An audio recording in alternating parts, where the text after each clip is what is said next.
قال الله تبارك وتعالى في كلامه المجيد أعوذ بالله من الشيطان الرجيم بسم الله الرحمن الرحيم وقل رب ادخلني مدخل صدق وأخرجني مخرج صدق واجعل لي من لدنك سلطانا نصيرا وقل جاء الحق وزهق الباطل إن الباطل كان زهوقا. قال المؤلف والمفسر رحمه الله تعالى أدام النفع بعلومه وعلومكم في الدارين آمين إلى أن قال الإمام أحمد رحمه الله تعالى حدثنا جرير عن قابوس بن أبي ذبيان عن أبيه عن ابن عباس رضي الله تعالى عنه قال كان النبي صلى الله عليه وسلم بمكة ثم أمر بالهجرة فأنزل الله عز وجل وقل رب أدخلني مدخل صدق وأخرجني مخرج صدق واجعل لي من لدنك سلطانا نصيرا. وقال الترمذي حسن صحيح. وقال الحسن البصري في تفسير هذه الآية إن كفار أهل مكة لما ائتمروا برسول الله صلى الله عليه وسلم ليقتلوه أو يطردوه أو يوثقوه فأراد الله قتال أهل مكة وأمره أن يخرج إلى المدينة فهو الذي قال الله عز وجل وقل رب أدخلني مدخل صدق وأخرجني مخرج صدق. اب مفسر رحمۃ اللہ علیہ ان آیات مبارکہ کی تفصیل بیان فرماتے ہیں.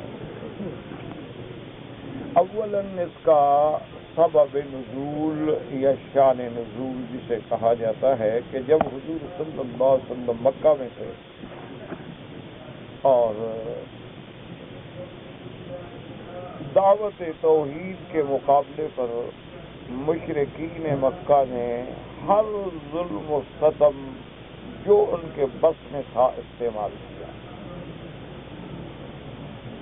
لیکن اللہ کے پیغمبر اللہ تبارک و تعالیٰ کے حکم سے، اللہ تبارک و تعالیٰ کی نصرت سے اپنے اس دعوت اسلام پر، دعوت توحید پہ پہاڑ کی طرح جمے.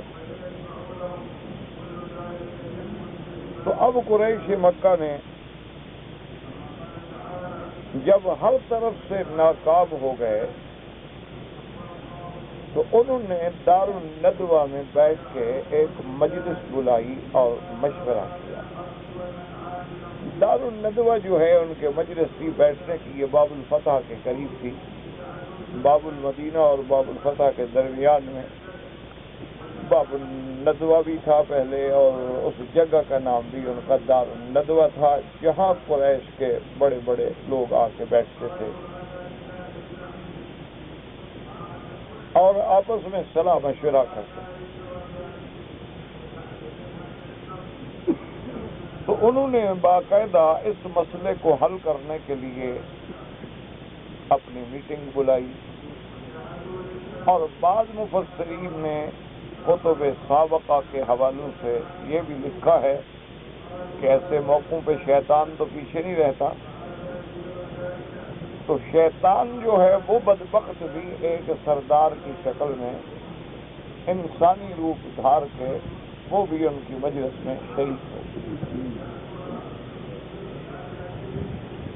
اس میٹنگ کا اور مشورے کا ذکر جو ہے اللہ نے باقاعدہ قرآن پاک میں فرمایا ہے وَإِذْ يَمْكُرُ بِكَ الَّذِينَ كَفَرُوا لِيُخْرِجُوكَ أَوْ يَقْتُلُوكَ إِلَى آخر الآیات، کہ انہوں نے بیٹھ کے مشورہ کیا کہ بھی اب یہ دعوت جو ہے یہ تو روز بروز بڑھتی جا رہی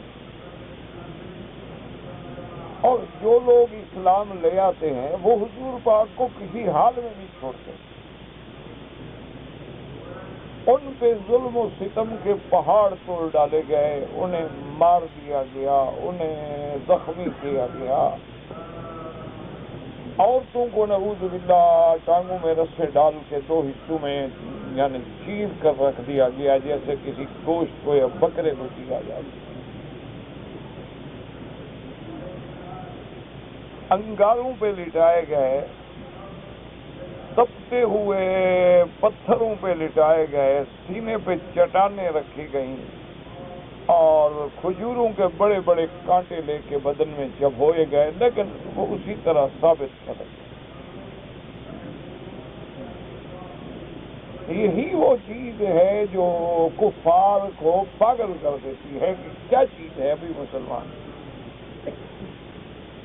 اتنے ظلم و ستم کے بعد یہ اپنی بات پہ اڑا ہوا ہے.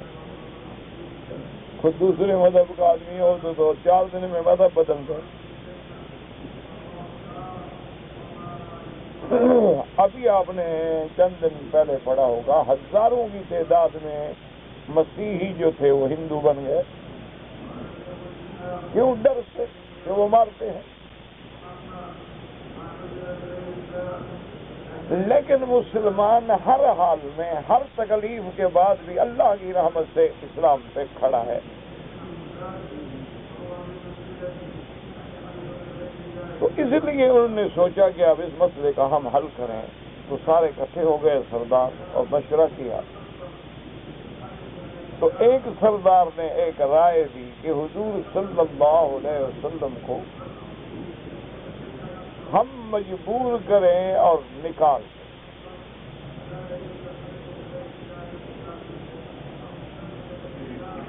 تو کہتے یہ ہے کتابوں میں آتا ہے حوالہ کہ وہ جو بیٹھا تھا نا شیطان ملعون انسان کی شکل میں، اس نے کہا بے سبا کھلتا ہے، یہ غلط بات ہے، اس سے تمہارا مقصد حل نہیں ہوتا. انہوں نے پوچھا کیسے؟ انہوں نے کہا تم جانتے ہو کہ حضور پاک اگر یہاں سے آپ نکال دیں گے، صحیح سلامتی سے تشریف لے جائیں گے، جہاں جائیں گے وہ قرآن پڑھیں گے، دعوت دیں گے، لوگ کٹھے ہوں، ان کو تو اور اپنا دین پھیلانے کا موقع ملے گا.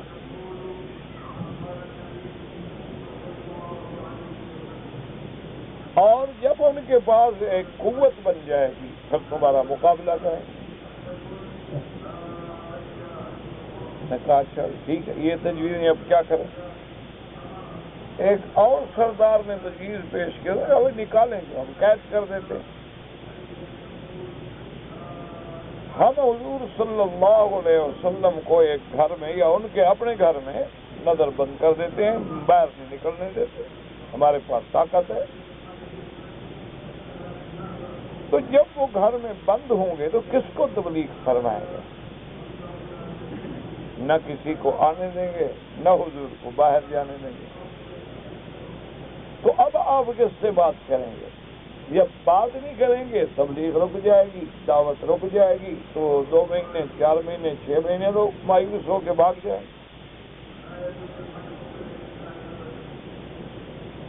تو اس ملعون نے کہا کہ نہیں یہ تجویز بھی کوئی معقول نہیں ہے.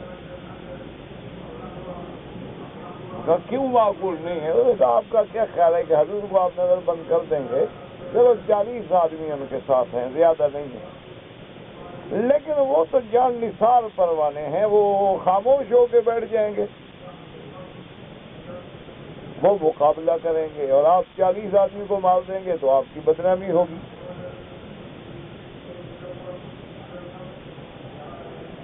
تو ان روایات میں یہ آتا ہے کہ ابو جہل لعین نے بدبخت نے کہا کہ میرے ذہن میں ایک تجویز ہے.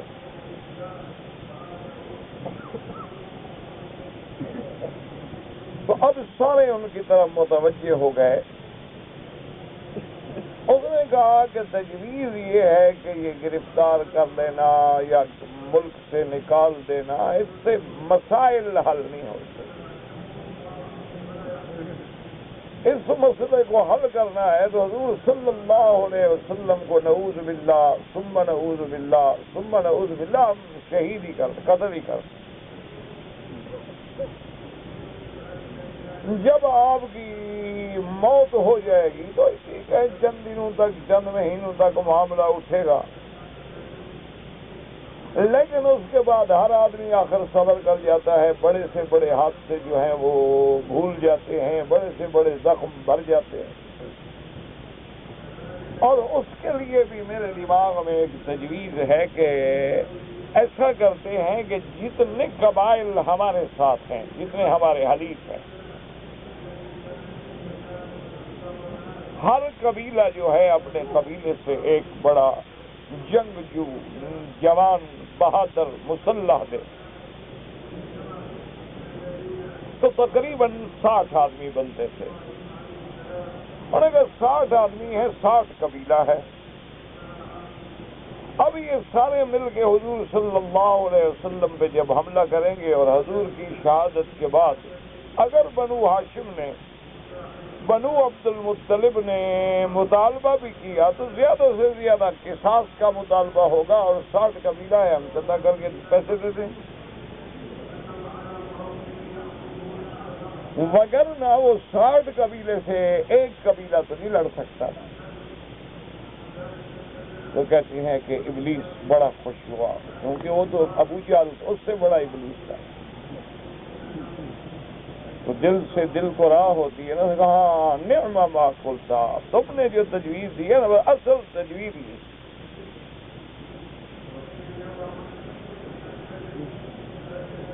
اب جناب یہ سارے تجویزوں پہ طے ہو گیا، اللہ نے اسی قرآن کی آیت مبارک میں فرمایا ہے کہ یمکرون ویمکر اللہ واللہ خیر الماکرین۔ اللہ نے فرمایا وہ بھی تدبیریں کر رہے ہیں، لیکن اللہ کی تدبیر، اللہ تو سب سے بہتر تدبیر فرمانے والے ہیں، بندوں کی تدبیریں کیا کریں۔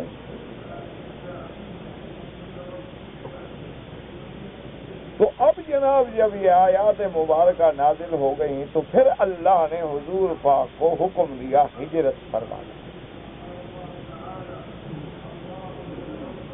صحابہ آپ سے پہلے ہجرت فرما چکے تھے، کچھ صحابہ مکے سے حبشہ، اور پھر حبشہ سے واپس آئے، پھر مکہ سے حبشہ،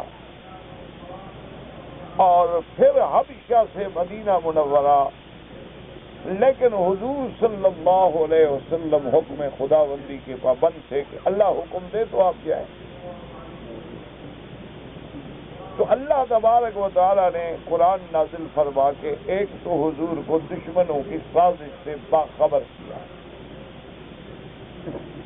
کہ میرے محبوب آپ کے خلاف یہ سازشیں ہو رہی ہیں، اور دوسرا حکم دیا کہ اب آپ ہجرت فرمائیں۔ اسی لیے فقہائے امت نے اسی لیے بات کو سمجھا کریں کہ اب دیکھیں نا، لفظ تو اتنا ہے کہ اللہ نے حضور کو ہجرت کا حکم دیا،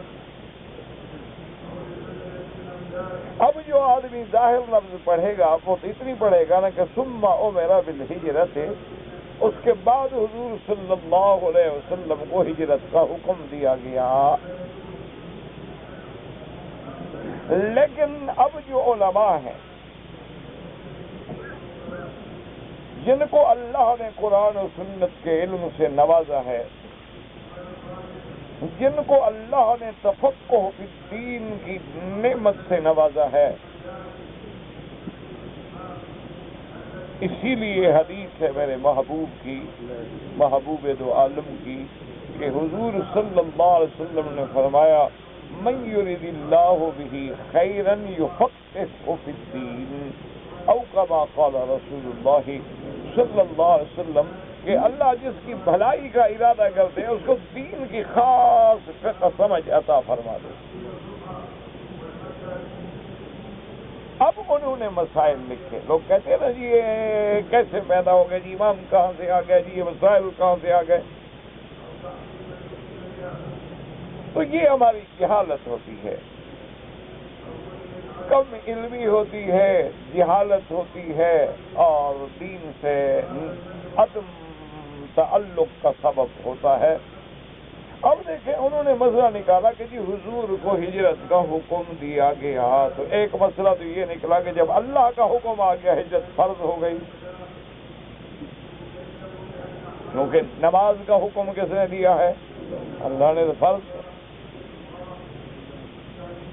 تو اب جب ہجرت کا بھی حکم ہو گیا تو حضور کے زمانے میں ہجرت فرض ہو گئی.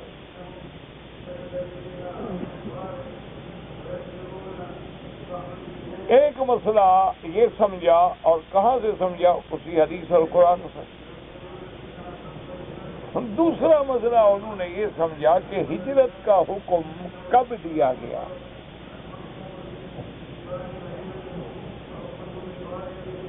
اس سے یہ مسئلہ نکلا کہ اگر آج بھی کوئی مسلمان کسی ہندو ملک میں، یہودی ملک میں، مسیحی ملک میں، کسی ایسے ملک میں رہتا ہے کہ جہاں اس کو اللہ کے فرائض کا ادا کرنا بھی مشکل ہو گیا، کہ نماز نہیں پڑھ سکتا، جیسے حضور کو کعبے میں نماز نہیں پڑھنے دی، اپنے دین کی بات نہیں کر سکتا، جیسے حضور کو انہوں نے دعوت دین سے منع کیا ہوا. تو ایسے حالات میں اسلام کے ان احکامات کی روشنی میں اس کے لیے حکم ہے کہ وہ ہجرت چھوڑ دے. اور جب ہجرت کرے گا اللہ کے لیے تو اللہ تبارک و تعالی اس کی نصرت فرمائیں گے اور مدد فرمائیں گے. یجد فی الارض مراغما کثیرا وسعا، اللہ نے فرمایا کہ اللہ کی زمین وسیع ہے، اس کے لیے پھر آگے اور اسباب خیر کے پیدا کر دیں گے، فراخی کر دیں گے، ہم اس کو ٹھکانہ دے دیں گے، ہم اس کے رزق کا بندوبست کر دیں گے. فکر کی کیا ضرورت؟ تمام ملک جو ہے وہ اللہ کا ہے.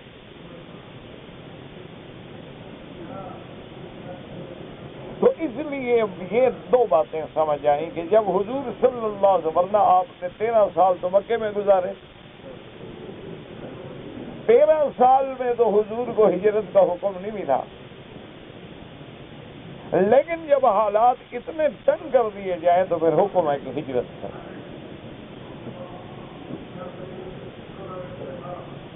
اور اسی طرح پھر حضور صلی اللہ علیہ وسلم نے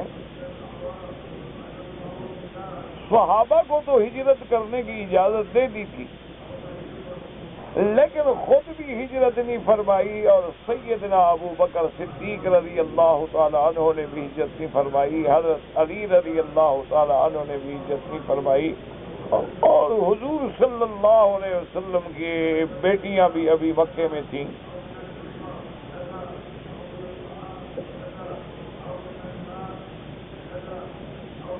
تو اس سے یہ سبق ہمیں ملا کہ اللہ کا پیغمبر، اللہ کا نبی، اللہ کے حکم کے بغیر انتقال بلد الہ بلد بھی نہیں کر سکتا جب تک اللہ کا حکم نہ ہو. وہ بھی ہمیں اسی حدیث سے سمجھ آیا، اور اسی ہجرت کی حدیث مبارک سے ہمیں یہ بھی سمجھ آیا کہ حضور نے این گرمی کے وقت میں سیدنا ابو بکر کے گھر میں تشریف لائے تو حضرت ابو بکر حیران ہوئے، فرماتے ہیں کہ ایسے وقت میں حضور کبھی نہیں آئے، اور حضور صلی اللہ علیہ وسلم نے انتہائی رازداری سے بات فرمائی. حضرت ابو بکر نے عرض کیا، یا رسول اللہ صلی اللہ علیہ وسلم، ما ہی الا اسماء و عائشہ، میری بیوی ہے اور 2 بیٹیاں ہیں، ان کا آپ فکر نہ کریں، یہ صدیق کا گھرانہ ہے، اور آپ جو بھی بات فرمائیں کہہ دیں، انشاءاللہ راز نبوت صدیق کے گھر سے باہر نہیں نکلے گا. تو حضور پاک نے فرمایا کہ ابو بکر ان اللہ امرنی، اللہ نے مجھے حکم دیا ہے ہجرت کا. تو اب یہاں سے سبق ملا کہ ایسے معاملات میں رازداری برتنا جو ہے وہ بھی سنت ہے، کہ حضور صلی اللہ علیہ وسلم انتہائی رازداری سے صرف ابو بکر سے بات کر رہے ہیں، اور احتیاط کر رہے ہیں کہ گھر والوں کو باہر بھیج دو، خاص بات کر رہے ہیں. تو یہ مسئلہ بھی ہمیں اسی مسئلے سے ملا، صرف ان اللہ امرنی بالہجرت کے لفظ سے۔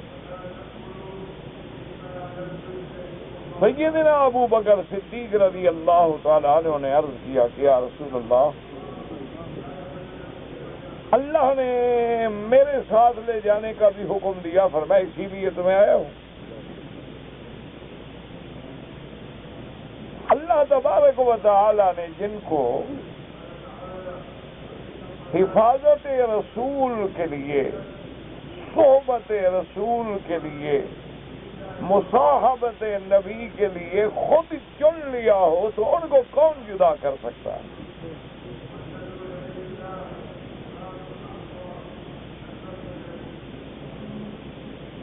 تو حضرت ابو بکر رضی اللہ تعالیٰ عنہ نے عرض کیا کہ یا رسول اللہ میں تو کافی عرصے سے تیاری بھی کر چکا ہوں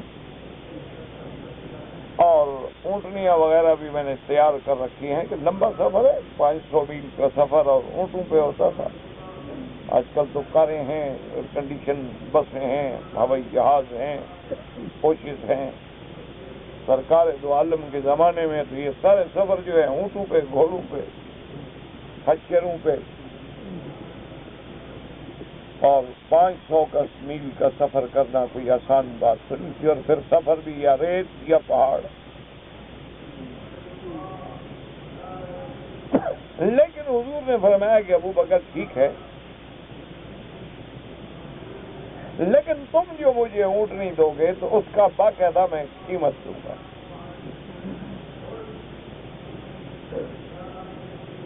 اس سے بھی علماء اور فقہاء نے مسئلہ سمجھا کہ جب کوئی آدمی اللہ کے دین کے لیے نکلے، کوشش کرے کہ اس کا سارا خرچہ اپنا ہو تاکہ ثواب میں کمی نہ آئے۔ انہوں نے یہ مسئلہ بھی حضور کے اس عمل سے سمجھا، ورنہ تو صدیق کا سارا گھر مال حضور کے لیے۔ جیسے قرآن نے حاجیوں کو حکم دیا وَتَزَوَّدُوا فَإِنَّ خَيْرَ الزَّادِ التَّقْوَىٰ کہ تم اپنا اسباب جو ہے اکٹھا کرو، اسباب سفر مہیا کرو۔ ہاں سب سے بہتر سبب جو ہے وہ بچنا ہے کہ لوگوں کے سوال سے بچو۔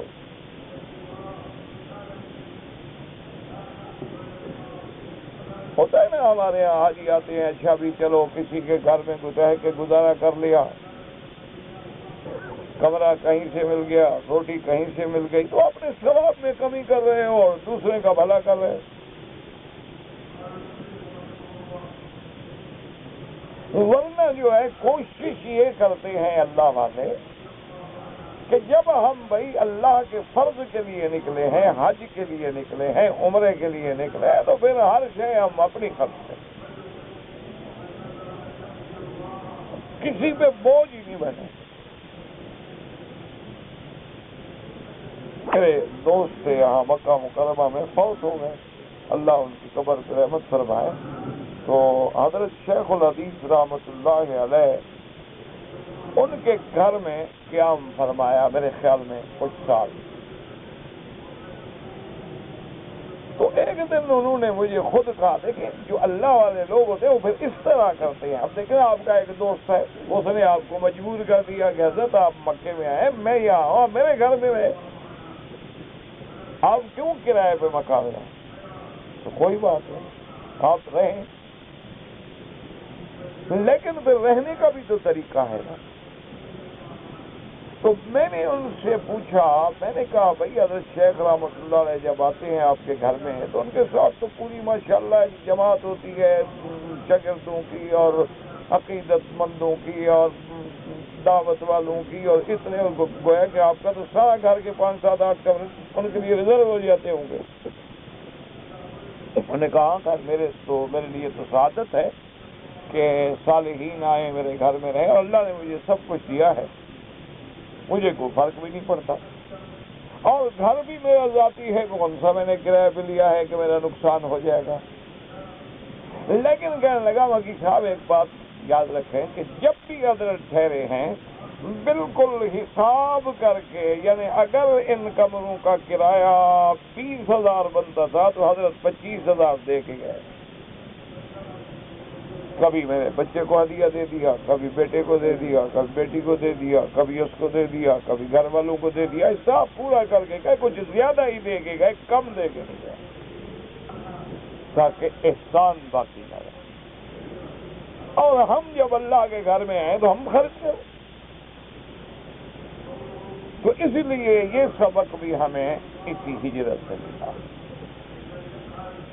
پھر حضور پاک نے باقاعدہ ایک پروگرام بنایا، سیدنا علی رضی اللہ تعالیٰ عنہ کو گھر میں سلایا، سیدنا ابو بکر کو ساتھ لے کے چلے، تو یہ سارے انتظام کرنے جو ہیں یہ بھی سنت محمد صلی اللہ علیہ وسلم۔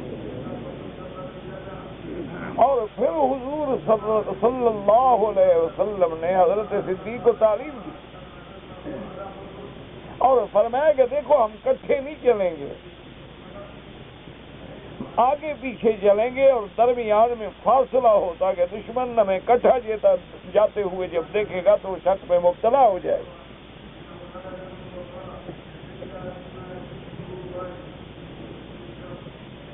اور جب فاصلہ ہوگا اور خدا نہ خواستہ نعوذ باللہ اگر دشمن حملہ کرے تو یہ تو دونوں پہ اکٹھا ہو جائے، اور دور دور ایک سے رہیں گے لیکن اندازہ ہوگا کہ ہم چل رہے ہیں۔ پھر حضور اس غار میں تشریف لے گئے اور 3 دن جو ہے اس غار میں رہے۔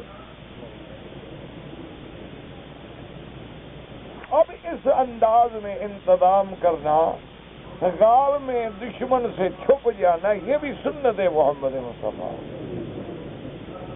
یہ بہادری نہیں ہوتی ہے، ورنہ اللہ کے نبی ہیں، دعا مانگتے اللہ میاں فرشتے بھیجے، لیکن حضور نے تو اپنے ہر عمل سے قیامت تک اپنی امت کو سبق دینا ہے نا، کہ ایسے حالات آ جائیں تو اب یہ تو نہیں کہ 2 آدمی 200 سے لڑیں گے، بہادری کی حد ہوتی ہے، 1 آدمی 2 سے لڑے گا، لیکن یہ تو نہیں ہو سکتا نا کہ سارے مکے کے قریش میں 60 قبیلہ کا نوجوان آ جائے تو 2 آدمی مقابلہ کریں، یہ تو کوئی نہ شرعن جائز ہے نہ عقلاً جائز ہے۔ زیادہ سے زیادہ ہمیں اللہ نے قرآن میں بھی یہی حکم دیا، یکم منکم الف یغلبوا الفین، اگر 1 ہو تو 2000 کا مقابلہ تم کر سکتے ہو، 1000 یعنی 1-2 کا مقابلہ۔ اسی لیے فقہا رکھتے ہیں کہ اگر کفار کی طاقت اس سے زیادہ ہے تو پھر مقابلہ نہ کرو، یعنی آپ 1000 ہیں وہ 10,000 ہیں، آپ 1000 ہیں وہ 5000 ہیں۔ اور آج تو پھر ہم اور زیادہ پیچھے آ گئے ہیں، صحابہ کا ایمان تو راسخ من الجبال تھا، وہ تو حق جن کے ایمان کی صداقت اور حقانیت کا اللہ گواہ ہو کہ اولئک هم المؤمنون حقا۔ تو اس لیے علماء نے فرمایا کہ یہ سارا مسئلہ جو ہے یہ بھی تعلیم ہے حضور صلی اللہ علیہ وسلم کی کہ امت پہ کبھی ایسا وقت آ جاتا ہے۔ اسی ضمن میں حضرت نانوتوی رحمت اللہ علیہ، حضرت محمد قاسم نانوتوی رحمت اللہ علیہ کا واقعہ لکھا ہے کہ انگریزوں کے خلاف جب جہاد میں مصروف تھے اور ان علماء نے فتویٰ دیا تھا دارالحرب ہونے کا، تو انگریز پکڑ پکڑ کے جیلوں میں ڈال رہے تھے، مار رہے تھے، پھانسیوں پہ لٹکا رہے تھے۔ تو دوستوں نے مشورہ دیا کہ حضرت آپ چھپ جائیں کیونکہ آپ کو تلاش ہو رہی ہے، تو حضرت نے مان لیا، چھپ گئے۔ 3 دن کے بعد دیکھا شاگردوں نے کہ حضرت تو پھر کھڑے ہیں مسجد میں، وہ سارے اکٹھے ہو کے آئے، انہوں نے کہا حضرت یہ 3 راتوں کے لیے چھپنا تھا، پھر چھپنے کی کیا ضرورت ہے، آپ اپنے آپ کو خود پکڑوانا چاہتے ہیں۔ اور میں نے کہا بھائی یہ بات نہیں ہے، اصل بات یہ تھی کہ حضور پاک غار میں 3 راتیں رہے تھے، تو میں نے کہا سنت ادا ہو جائے حضور صلی اللہ علیہ وسلم، تو 3 راتیں چھپ کے 4تھی رات میں بھی باہر نکل آیا۔ تو اس وقت سنت ادا کرنے کا پتہ لگتا ہے کہ عاشق رسول کون لوگ تھے صلی اللہ علیہ وسلم۔ ہم تو وہ سنت ادا کرتے ہیں نا کہ حلوہ حضور کو بڑا پسند تھا، بکری کا گوشت بھی آپ کو بہت محبوب تھا، خوشبو بھی بہت محبوب تھی، امرأة صالحہ بھی بہت محبوب تھی. ہم تو آج کل یوں محبت کا اظہار کرتے ہیں نا. ایک آدمی کے بارے میں اللہ عالم صحیح ہے یا غلط ہے، خدا جانے، اللہ اگر ہے تو اس کو بھی ہدایت دے، اللہ ہمیں بھی ہدایت دے. ایک آدمی نے 9 سال کی لڑکی سے شادی فرمائی تھی. جب اس کو کہا گیا ابھی شریف آدمی تمہاری عمر 50 سال ہے اور تم 9 سال کی لڑکی سے شادی کر رہے ہو، سنت ہے، حضور پاک نے جو بی بی عائشہ سے شادی کی تھی. اب جو سنت کو یوں سمجھتے ہوں ان کے عقل پہ ماتم کرنا چاہیے. کہاں بی بی عائشہ اور کہاں محمد رسول اللہ. ایکم مثلی، حضور نے فرمایا کون ہے جو میرا مقابلہ کر سکتا ہے. انا للہ و انا الیہ راجعون. انہوں نے ماشاءاللہ دیکھو کیسے سمجھا، یہ بھی عشق رسول ہے نا کہ حضور نے جو کیا تو ہم بھی کریں. لا حول ولا قوت الا باللہ العلی العظیم. تو اب جناب جب ہجرت کا مسئلہ ہو گیا تو اس ضمن میں اللہ نے اپنے پاک پیغمبر کو یہ آیات نازل فرما کے بھی تعلیم دی جو آیات ہم نے آج پڑھی. اسی لیے مکہ مکرمہ سے مدینہ منورہ جا رہے ہیں تو جب مدینہ منورہ کے علامات آثار شہر نظر آنا شروع ہو جائے تو یہی دعا پڑھے کہ رب ادخلنی مدخل صدق واخرجنی مخرج صدق واجعل لی من لدنک سلطانا نصیرا. تو کہتے ہیں کہ اگر آدمی یہ دعا جو اللہ نے اپنے پاک پیغمبر کو ہجرت کے وقت میں تعلیم دی ہے اگر پڑھ کے کسی شہر میں داخل ہو تو انشاءاللہ آپ کو کوئی نقصان نہیں ہوگا. اللہ تبارک و تعالیٰ پھر مدد فرماتے، اللہ تبارک و تعالیٰ حفاظت فرماتے. وہ دعائیں جو میرے آقا نے سکھلائی ہے نا جی، وہ ایک ایسا اکثیر ہے، ایسا یعنی اکثیر احمر ہے کہ جس کے خطا ہونے کا تو سوال ہی پیدا نہیں ہوتا. حضور پاک نے شہر میں داخل ہونے کی دعا سکھلائی. اگر کسی گھر میں داخل ہو رہے ہیں تو علماء نے کہا کہ وہاں بھی پڑھے رب انزلنی منزلا مبارکا وانت خیر المنزلین. کہیں جا کے مسکین ہے، پہلی دفعہ جا رہا ہے، نیا آدمی ہے، نیا علاقہ ہے، جانتا نہیں، رب انی لما انزلت الی من خیر فقیر، جو حضرت موسیٰ علیہ السلام نے دعا مانگی. یا اللہ اپنے ملک سے بھاگ کے درخت کے نیچے بیٹھو، تیری رحمت کا محتاج ہے. ہر موقع پر جو حضور نے دعا سکھلائی ہے وہ ایسا سونا ہے، ایسا اکثیر ہے کہ کروڑوں وظائف بزرگوں کے ایک طرف پر میرے محمد مدنی کا ایک لفظ جو ہے وہ ایک طرف. بس شرط یہ ہے کہ محبت ہو، ایمان ہو، ایقان ہو. ایک چیز ان میں نہ ہو تو پھر فائدہ نہیں ہوتا.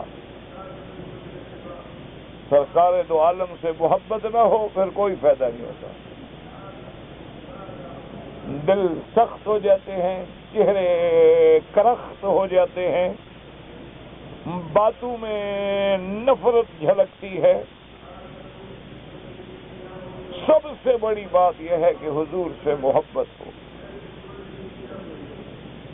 اور محبت بھی ایسی ہو کہ لا یؤمن احدکم حتی اکون احب الیہ من ولدہ ووالدہ والناس اجمعین، کہ ساری مخلوق سے زیادہ پیارا محمد الرسول اللہ. ساری دنیا سے زیادہ محبوب کون ہو؟ محمد الرسول اللہ صلی اللہ علیہ وسلم. بس اسی سے اندازہ لگا لیں اگر ایسا مقام ہے تو ایمان ہے، اور ایسا مقام نہیں تو پھر معاملہ خطرے میں ہے.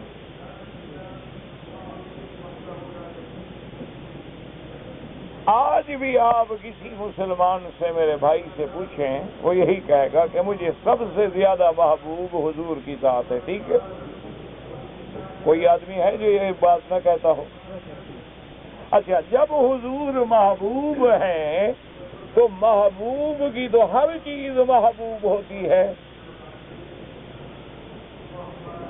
وہ لوگوں نے ایک حکایت لکھی ہے نا، اللہ عالم سچی ہے جھوٹی ہے، ہوتے ہیں قصے ہیں، تاریخی قصے ہوتے ہیں، ان میں رتب بھی ہوتا ہے، یابس بھی ہوتا ہے، سچ بھی ہوتا ہے، جھوٹ بھی ہوتا ہے.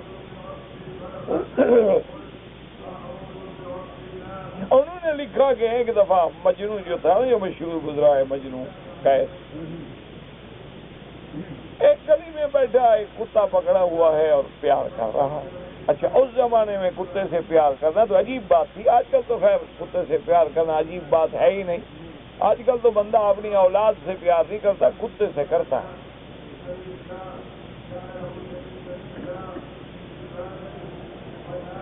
لوگوں کو کتے اتنا عزیز ہیں کہ آپ اگر جا کے دیکھیں نا، یہ جو بڑے بڑے لوگ ہیں جو کتے رکھنے کے شائقین ہیں، کتوں کے لیے کمرے ہیں، ایئر کنڈیشن ہیں، ان کو شیمپو سے نہلایا جاتا ہے، ٹہلایا جاتا ہے. ان کے علاج معالجے کے لیے ڈاکٹر ہیں جو صبح و شام ان کا بلڈ پریشر چیک کرتے ہیں.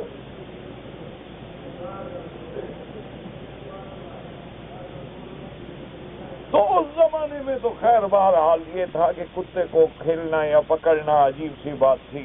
لوگ سمجھتے تھے کہ یار کیا ایک نجس چیز سے کھیل رہا ہے. تو کسی آدمی نے کہا کہ کیسے کیا کر رہے ہو، کتے سے کیا پیار کر رہے ہو؟ تو اس نے کہا یار جاؤ تم اپنا کام کرو، میں کتے سے تھوڑا پیار کر رہا ہوں. در کوئے لیلا رفتہ بود، یہ میری لیلا کی گلیوں میں پھرتا رہتا ہے،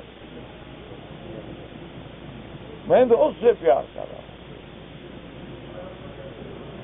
اس محبوب کی گلیوں میں پھرنے والا کتا بھی محبوب ہو جاتا ہے. اسی لیے علماء کہتے ہیں نا کہ مدینے پاک کے کھجور کو اگر کوئی کھجڑی کہہ دے تنقید سے تو ایمان سے نکل جاتا ہے کہ اس نے توہین کی مدینے پاک. تو اب ذرا جناب آپ اندازہ فرمائیں تھوڑا سا مہربانی کر کے ایسے بسم اللہ الرحمن الرحیم کہ حضور کی شکل سے محبت ہے داڑھی مبارک.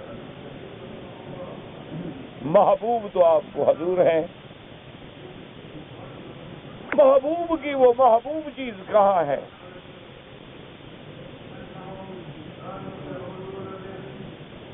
اس کے علاوہ آدمی کیا کہہ سکتا ہے کہ انا للہ و انا الیہ راجعون؟ تو معلوم یہ ہوا کہ زبانی دعویٰ ہے.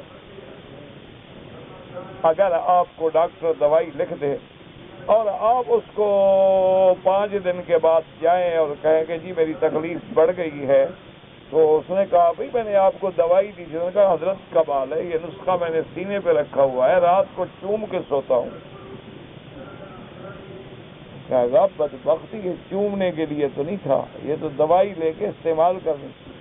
تو آپ ہی اگر قرآن کو چوم کے رکھ دیں اور عمل نہ کریں تو انجام کیا ہوگا جو ہو رہا ہے؟ وہ معزز سے زمانے میں مسلمان ہو کر اور ہم خوار ہیں آج سارے کے قرآن ہو کر، جہاں دیکھو ہمیں مار پڑ رہی. مشرق سے مغرب تک نظر دوڑاؤ مسلمان کو مار پڑ رہی. وجہ کیا ہے؟ وجہ اصل کوئی بات تو ہے نا. کیا وجہ ہے کہ اللہ پاک اسی بات پہ راضی ہے کہ اس کے ماننے والے مار کھاتے رہیں؟ اصل وجہ جو ہے وہ یہ ہے کہ ہم لوگوں نے زبانی کلامی دعوے کیے ہیں. اسلام بھی زبانی ہے، ایمان کا دعویٰ جو ہے وہ بھی محض زبان تک ہے. یعنی قانونی طور پر ہم جو ہے وہ تو مسلمان ہیں، کلمہ پڑھتے ہیں اور ریکارڈ میں بھی مسلم کھاتے میں نام ہے ہمارا، لیکن اصل مسلمان تو وہ ہوتا ہے نا کہ جس کو سب سے زیادہ محبوب جو ہے محمد مصطفیٰ، اور حضور سے بڑی اور زیادہ محبت اللہ کی ذات. والذین آمنوا اشد حبا للہ. کیا مانا کہ جو اللہ پاک نے کہہ دیا تو پھر اس کی بات سب سے اعلیٰ اللہ نے کہہ دیا کہ محمد مصطفیٰ عالم الغیب نہیں ہے، تو اب ہم اللہ کی بات مانیں گے، اپنی محبت میں گمراہ نہیں ہوں گے۔ اللہ نے فرما دیا میرا مدنی بشر ہے، ابن عبداللہ ہے، ابن عبد المطلب ہے، تو اب ہم مانیں گے وہ بات۔ یہ نہیں کہ ہم محبت میں کہیں نہیں نہیں یہ تو حضور تو نور ہے جی، کیوں ہو جی محبت ہے، تو پھر وہ اللہ والی محبت ختم ہو جائے گی۔ تو اس لیے اللہ تبارک و تعالی نے بزمان ہجرت وقت ہجرت حضور صلی اللہ علیہ وسلم کو یہ دعا سکھلائی۔ اچھا اس میں دو لفظ ہیں یاد رکھو، مدخل صدق و مخرج صدق۔ مدخل کا معنی ہوتا ہے داخل ہونا، مخرج کا معنی ہوتا ہے نکلنا، لیکن ساتھ لفظ لگ گیا صدق، مدخل صدق مخرج صدق۔ اسی طرح قرآن کہتے ہیں لسان صدق مقعد صدق عند ملیک مقتدر۔ تو علماء نے فرمایا کہ جب یہ لفظ صدق کا ساتھ لگ جاتا ہے تو اس ایک لفظ میں ساری چیز آ جاتی ہے کہ اللہ مجھے داخل ہونے والی جگہ پر ہر قسم کی عزت، حفاظت، رحمت، نعمت عطا فرما۔ آسانی ایک لفظ میں سب، جیسے کہتے ہیں نا جی صبح صادق، جب صبح لیکن آگے صادق آ گئی، اسی لیے صحابہ کی صفات میں آیا اولئک هم الصادقون۔ اسی طرح آیا والذی جاء بالصدق وصدق به۔ تو اس لیے علماء نے فرمایا کہ ہر ایک لفظ میں تمام نعمتیں جمع ہو گئی۔ اسی طرح نکلنے کے وقت میں بھی کہ اللہ ہر لحاظ سے حفاظت فرمائے۔ اچھا اب یہ ہے کہ یہاں پر مدخل صدق مقدم ہے اور مخرج صدق جو ہے وہ مؤخر ہے۔ حالانکہ اصول تو یہ تھا نا کہ حضور کی دعا میں اللہ یہ تعلیم دیتے، حضور مکے سے نکل رہے تھے تو خروج پہلے تھا، دخول تو مدینے میں جا کے ہوگا نا، لیکن مدخل کا ذکر پہلے ہے اور نکلنے کا ذکر بعد میں ہے۔ اس کی کیا وجہ ہے، یہ تقدیم تاخیر کیوں ہے؟ تو اس کے بارے میں مفسرین اور علماء نے فرمایا کہ اصل مقصد جو ہے وہ تو مدینے جانا تھا نا، نکلنا تو مجبوری تھی، نکلنا تو مقصد نہیں تھا نا، مقصد جو ہے وہ ہجرت ہے، اصل مقصد جو ہے وہ مدینہ منورہ کا داخلہ ہے۔ مکے سے نکلنا تو مجبوری ہے کہ قوم جبر کر کے نکال رہی ہے، یہاں سے کون سا حضور صلی اللہ علیہ وسلم اپنے ارادے سے یا اپنی خوشی سے نکل رہے ہیں۔ اور پھر مکے سے نکلنا جو ہے وہ تو کوئی عبادت نہیں، وہ تو کوئی ایسی بات، اصل بات جو تھی چونکہ ہجرت مدینہ اور مدخل مدینہ تھا تو لہذا اللہ نے اسی کو مقدم ذکر فرمایا قرآن میں۔ اب یہ باتیں جو ہیں یہ علماء سمجھتے ہیں، اب وہ کہاں سے سمجھ رہے ہیں کہ قرآن کے مقدم مؤخر لفظ سے؟ عام آدمی تو پڑھ کے چلا جائے گا نا۔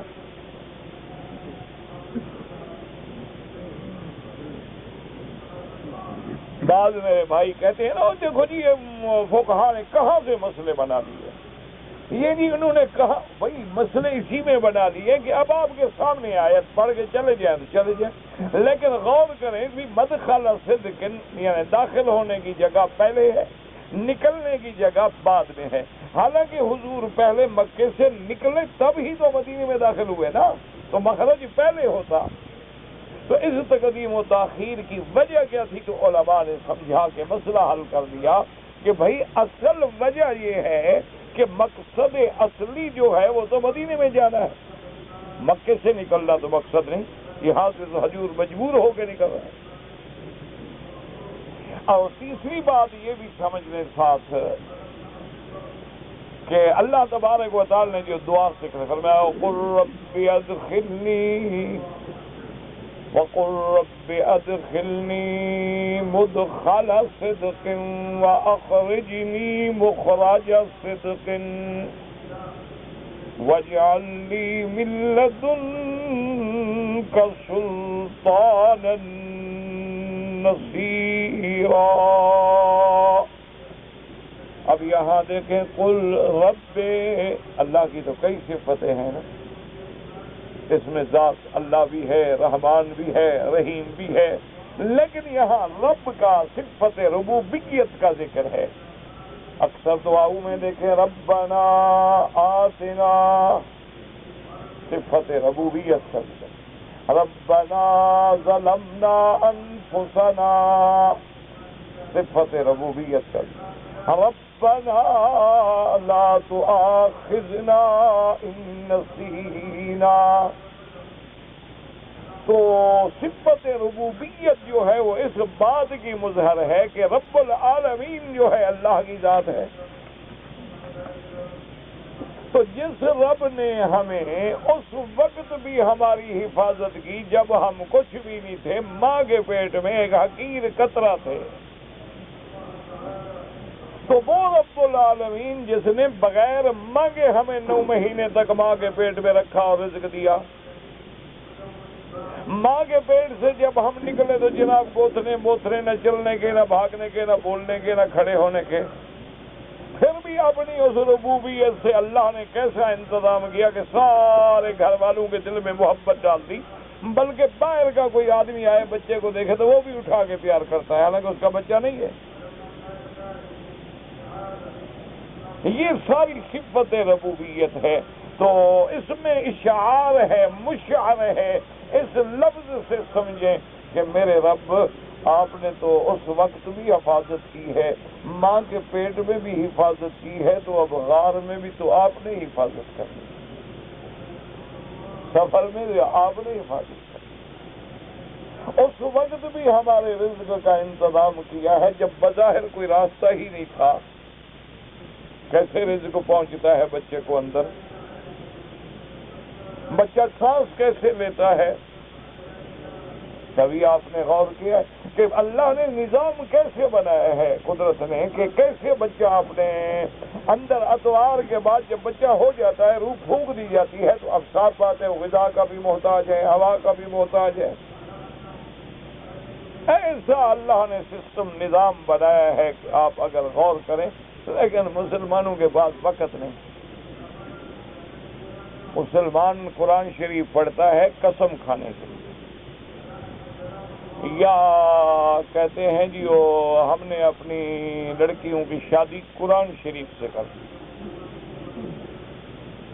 کیونکہ شادی کریں جائیداد جاتی ہے، جائیداد جو ہے ہضم کرنی ہے تو جناب وہ قرآن سے شادی کر کے گھر بٹھا دیتے ہیں۔ لیکن دشمنوں کو دیکھیں، دشمن لگا ہوا ہے کہ نہیں، وہ تحقیق کر رہا ہے کہ نہیں کہ بندے کا جنین کیا ہے، مادہ کیا ہے، جرثوم کیا ہے، ٹیسٹ بیبی ٹیوب کیا ہے، کیسے یہ جڑتے ہیں، کیسے بنتے ہیں، وہ کلوننگ تک پہنچ گیا۔ مسلمان ماشاءاللہ فی امان اللہ، اللہ کے بندے علم کا مقابلہ علم سے ہوتا ہے، علم کا مقابلہ جہل سے نہیں ہوتا۔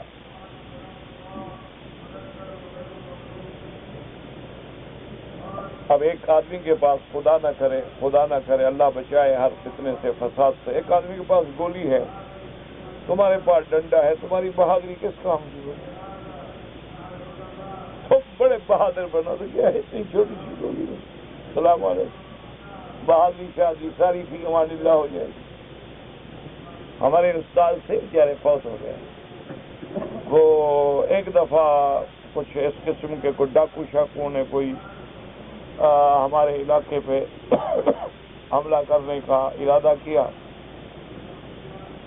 تو اصل وہ ہم پر تو نہیں تھا، وہ ہندوؤں کو مارنا چاہتے تھے، لیکن والد صاحب نے کہا کہ نہیں، ہندو ہو یا کوئی ہو، ہمارے ہمسائے ہیں، ان کو ہم اجازت نہیں دیتے کہ کوئی مارے، اپنی منشے سے جانا چاہے چلے جائیں، رہنا چاہتے ہیں رہیں، یہ کیا ہے کہ زبردستی ان کو مارا جائے، ہندو ہو کوئی ہو کیوں مارا جائے؟ انہوں نے کہا کہ جی ہم ماریں گے. تو بہرحال ہمارے استاد جو تھے نا جی وہ اپنے ہمارے یہاں چارپائیاں ہوتی ہیں نا جی, چارپائیوں میں لکڑی ہوتی ہے, تو ایک پڑی تھی تو وہ کندھے پہ رکھ کے وہ بھی جناب لڑنے کے لیے تیار ہو گیا. ابھی استاد کا جو آرڈر ہے تو ہم بھی جائیں. وہ تو شاگرد تھے نا, استاد تو میرے تھے. تو باقی طالب سارے اکٹھے ہو گئے ہمارے اس استاد کے پاس گیا. انہوں نے کہا حضرت مہربانی کریں یہ چارپائی کے رکھ دیں, آپ نے تو بھاگ جانا ہے, تو یہ بھی پھینک آئیں گے تو ہم طالب غریب کہاں سے لائیں گے, پھر ہم یہ چھوڑ دیں, آپ کو کوئی راستے سے دے دیں گے کوئی لکڑی کے قریب. میرا بھائی علم کا مقابلہ یاد رکھو علم سے ہوگا. وہ ان قوتوں سے نہیں ہوتا ہے کہ آپ کہیں 10 آدمی مر گئے, کہیں 20 مر گئے, اس سے کیا ہو جائے گا؟ اس سے دنیا کے 7 کروڑ 80 کروڑ 90 کروڑ کافر مر جائیں گے, بس بھاگ جائیں گے. ہمارے 200 بندہ مر گیا. علم کا مقابلہ علم سے کرو, دلائل کا مقابلہ دلائل سے کرو, پھر آپ الحمدللہ ثم الحمدللہ آپ یہ جنگ جیت سکتے ہیں, کیونکہ حق حق ہے اور باطل باطل ہے. لیکن خدا کرے کہ کوئی رجال فکر اللہ پیدا کرے, کوئی رجل رشید جو یہ بات کہہ سکے کہ دلائل کی جنگ جو ہے ہمیشہ یاد رکھیں اور دلائل سے لڑی جاتی ہے. تو اس لیے میں عرض کر رہا تھا کہ آپ دیکھیں کہ دشمن نے تو بچے کی پیدائش پہ کتنی محنت کی ہے. الٹرا ساؤنڈ آ گیا, فلاں مشین آ گئی, فلاں مشین آ گئی, فلاں مشین آ گئی, اور جناب اندر بچہ مردہ ہے, اب مردہ نکلے گا, اس کے لیے سیزر ہوگا, آپریشن ہوگا, فلاں ہوگا. اچھا آ گیا بچہ کمزور ہے, اس کو جناب اس میں نرس رکھو, حفاظت کے لیے ICU میں رکھ دو اس کو. اچھا انہوں نے مشینیں ایسی بنا دی, اس شیشے کے ڈبے میں بند کر دو تاکہ اس کا ٹمپریچر, ہوا, غذا ساری وہاں پہنچے. وہ اس مقام پہ پہنچ گئے, تم کیا کر رہے ہو جی؟ قسم کھانے کے لیے قرآن رکھا ہوا ہے یا توید لکھ کے روٹی کھانے کے لیے؟ پھر کہتے ہیں مسلمان جی دعا کرو. دعا کیا مطلب دعا کا؟ آپ 4-5 دن رات روٹی نہ کھائیں اور کسی بزرگ سے کہیں جی دعا کرو میرا پیٹ بھر جائے, دعا کرو, روٹی نہ کھاؤں لیکن دعا کرو. 8ویں دن مجھے بتانا کہ کیا ہوا دعا کے ساتھ. چلنے کے قابل ہوتی یہاں آ جانا, ورنہ وہیں سے خبر بھیجنا. پانی پیو گے. اونٹ کا حضور نے فرمایا تھا نا کہ اونٹ کے گھٹنا بھی باندھو اور توکل بھی کرو. یہ معنی نہیں ہوتا کہ محض توکل ہے نا, محنت کرو, کوشش کرو, علم پڑھو, بچوں کو پڑھاؤ, ان کو جدید سے جدید علوم ان کے دماغوں میں ڈالو, ان کو بتاؤ, تاکہ ان میں سے اللہ پاک ایسے رجال پیدا کر دیں گے جو دلائل سے بات کریں گے. تو اس لیے اب دیکھیں کہ حضور پاک جا رہے ہیں, لیکن اللہ نے سکھایا نا کہ اب ہجرت کرو اور پھر دعا مانگو. یہ تو نہیں تھا کہ گھر بیٹھے بیٹھے دعا مانگو. اس لیے اللہ نے یہ دعا سکھائی اور صفت ربوبیت ہے, اور حکم دیا اور فرمایا قل وقل رب ادخلنی مدخل صدق واخرجنی مخرج صدق واجعل لی من لدنک سلطانا نصیرا. اور میرا اللہ اپنی طرف سے غلبہ, اپنی طرف سے قوت, اپنی طرف سے مدد بھی عطا فرما. بعض علماء نے فرمایا یعنی سلطان مانا حجت, سلطان مانا دلائل حقہ, سلطان کا مانا ہوتا ہے غلبہ. غلبہ 2 قسم کا ہوتا ہے, ظاہری بھی اور علمی بھی. ظاہری طور پر بھی اور علمی طور پہ بھی کہ باطل کے سامنے حجت ہے, دلیل ہے. سلطان کا معنی اصل وہ غلبے کا کہ اللہ پھر ہمیں عزت بھی دے, غلبہ بھی دے اور مدد بھی فرما. تو یہ دعا سکھلائی گئی حضور صلی اللہ علیہ وسلم کو, اور آپ بھی پڑھا کریں. بلکہ بعض علماء نے لکھا ہے کہ صرف شہر میں داخل ہونے کے لیے نہیں, بلکہ اللہ نہ کرے کوئی مشکل ہے, مصیبت ہے, پریشانی ہے, اس میں بھی آپ یہ اللہ کے قرآن کی دعائیں پڑھ سکتے ہیں.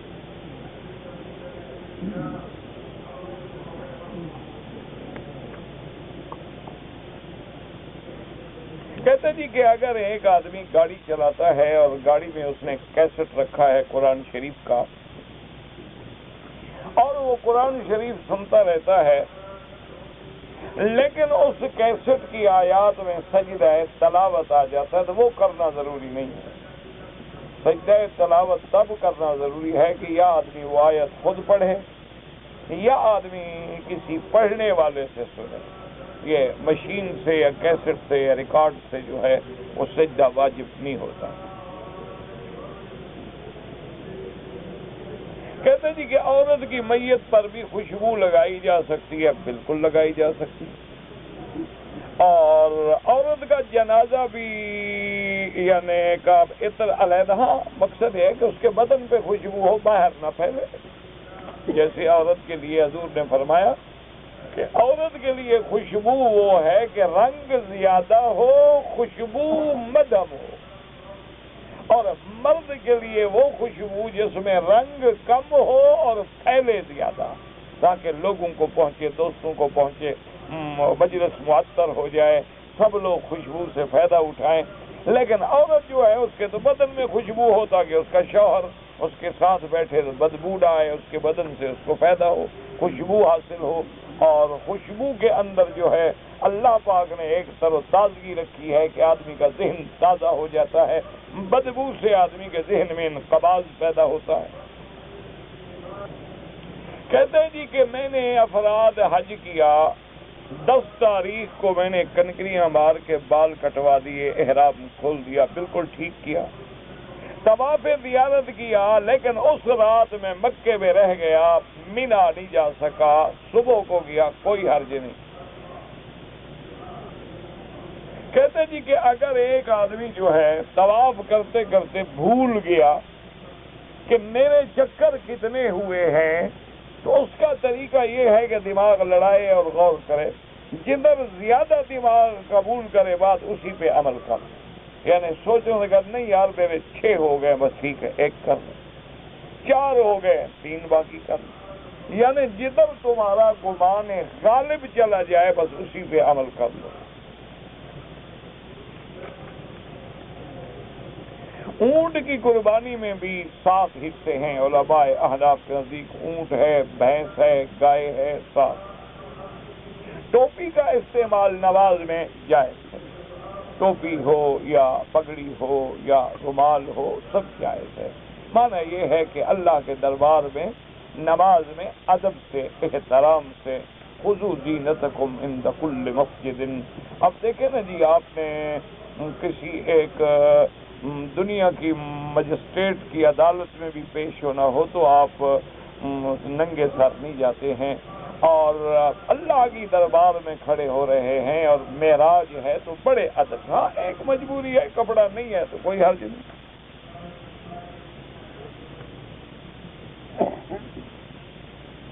رکن یمانی پہ ہاتھ لگانا جو ہے، یہ دایاں ہاتھ لگانا سنت ہے، لیکن اگر رش ہے، موقع نہ ملا، چلے جائیں، پھر اشارہ کرنے کی ضرورت نہیں ہے، اور وہاں پر اللہم انی اسألک العفو والعافیہ ربنا آتنا، یہ دعا پڑھنا جو ہے سنت ہے۔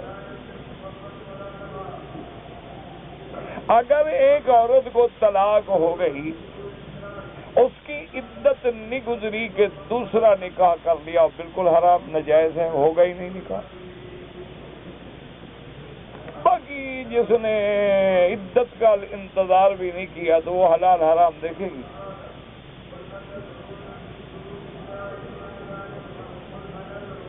حلالہ کرنے کے لیے جو نکاح ہوتا ہے ہفتہ یا 10 دن کے لیے، یہ تو غلط بات ہے، ہفتہ 10 دن کے لیے، ان پر تو حضور نے لعنت بھیجی ہے۔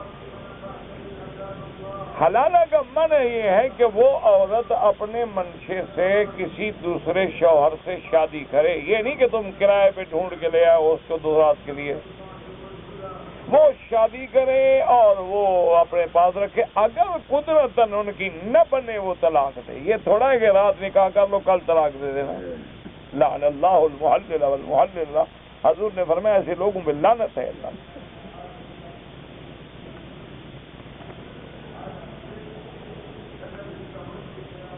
کہتے جی کہ میری بیوی کے پاس 8 تولے سونا ہے تو اب زکوٰۃ دینی پڑے گی، اور کچھ نہیں ہے سونا بھی بیچنا پڑے گا. تو سونا تو ہے نا، کچھ نہیں کیا مطلب؟ 8 تولے سونے کو آپ کچھ نہیں سمجھتے. موضوع پر مسا کرنا جو ہے بالکل جائز ہے، لیکن فرق صرف اتنا ہے کہ امام ابو حنیفہ رحمۃ اللہ علیہ فرماتے ہیں کہ جن کے نیچے چمڑا لگا ہوا ہو یا ہوں ہی سارے چمڑے کے، جن کو پہن کے بغیر جوتے کے آدمی چل سکتا ہو. باقی امام احمد بن حنبل رحمۃ اللہ علیہ فرماتے ہیں کہ لفظ حدیث میں چونکہ عام ہے لہذا یہ عام جراب جو ہے اس پہ بھی ہو سکتا ہے. بس دونوں میں اختلاف اتنا ہے، ورنہ موضوع کا مسئلہ جو ہے وہ سب کے نزدیک سنت ہے. عورتوں کا پردہ جو ہے وہ ہر حال میں ہے، حج ہو یا عمرہ ہو. بی بی عائشہ کی حدیث موجود ہے کہ اذا حاذین الرجال سدلنا علی وجوہنا، کہ جب لوگ قریب آتے تھے تو ہم پردہ گرا دیتے تھے، جب لوگ دور چلے جاتے تھے ہم ہٹا دیتے. تو اب بھی یہی ہے، عورت کمرے میں بیٹھی ہے، کوئی نہیں اپنا چہرے پہ کپڑا نہ لگائے. کوئی آدمی سامنے نہیں ہے، عورتوں میں بیٹھی ہے حرم میں، بالکل کپڑا نہ لگائے. اگر کوئی آدمی آ جائے تو آگے کپڑا ڈال لے اس انداز میں کہ پردہ بھی ہو جائے اور چہرے کو بھی نہ لگے. انہیں پردہ کرنا ہے نا، ان کو مشکل نہیں، اور جنہوں نے کرنا ہی نہیں ہے پوچھنے کی ضرورت ہی نہیں. جس عورت نے پردہ کرنا ہے نا وہ کر لیتی، اور جنہوں نے صرف پوچھنا ہے وہ نہیں کرتے. میقات سے تجاوز کیا، مجھے علم نہیں تھا، تو آپ پوچھ لیتے. آج تو پوچھ رہے ہو، تو میقات پہ آنے سے پہلے پوچھ لیتے، لوگ بتا دیتے. بہرحال پھر میں نے 2 مہینے کے بعد عمرہ کیا، لیکن دم تو دینا پڑے گا حضرت. وہ مسئلہ یہ ہے کہ ایک آدمی مثلا مدینہ منورہ سے آ گیا، مکے آیا، اس کو میں تو بھئی میقات سے گزر گیا، فوراً چلا گیا واپس، چاہے وہ مدینہ جائے یا جوفہ جائے یا طائف جائے، میقات سے جا کے احرام باندھ کے آ کے عمرہ کر لیا، اب کوئی دم نہیں.